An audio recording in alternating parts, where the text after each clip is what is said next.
ये तो हम सभी जानते हैं कि जिस प्रकार जन्म सत्य है उसी प्रकार मृत्यु भी सत्य है। भगवान श्री कृष्ण गीता में कहते हैं कि जिस प्राणी का इस संसार में जन्म हुआ है उसका मरण भी निश्चित है।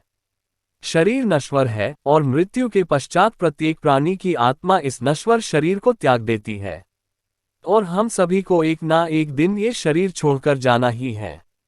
लेकिन शरीर में मौजूद आत्मा हमेशा अमर रहती है। आत्मा एक शरीर छोड़कर दूसरे शरीर में प्रवेश करती है रहती है। इसी प्रकार से यह जीवात्मा 84 लाख योनियों में अपने कर्मों के अनुसार भ्रमण करती रहती है। लेकिन हमारे मन में कुछ ऐसे सवाल रहते हैं जैसे कि मरने के बाद आत्मा कितने दिन घर में रहती है और मृत्यु के पश्चात आत्मा को कितने दिन बाद पुनर्जन्म मिलता है तथा मरे हुए शव को अकेला क्यों नहीं छोड़ा जाता है।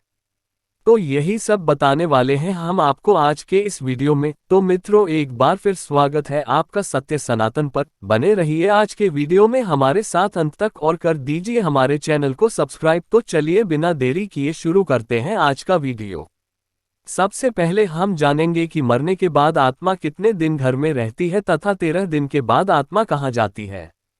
जब किसी भी व्रत की मृत्यु होती है तो अपने शरीर को पड़ा देख पहले तो आत्मा डर जाती है और उन्हें अपने शरीर में प्रवेश करने की कोशिश करने लगती है, लेकिन वह अपने शरीर में प्रवेश नहीं कर पाती है।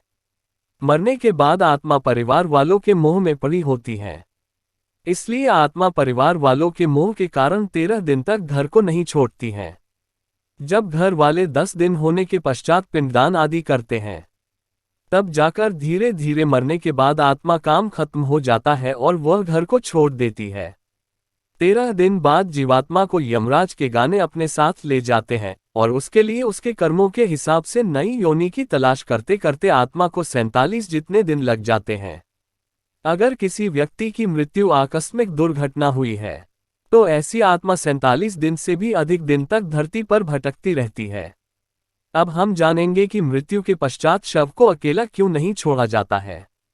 गरुड़ पुराण के अनुसार मृत्यु के बाद शव को अकेला नहीं छोड़ना चाहिए। ऐसा इसलिए क्योंकि मृत्यु के बाद आत्मा वहीं पर मौजूद होती है।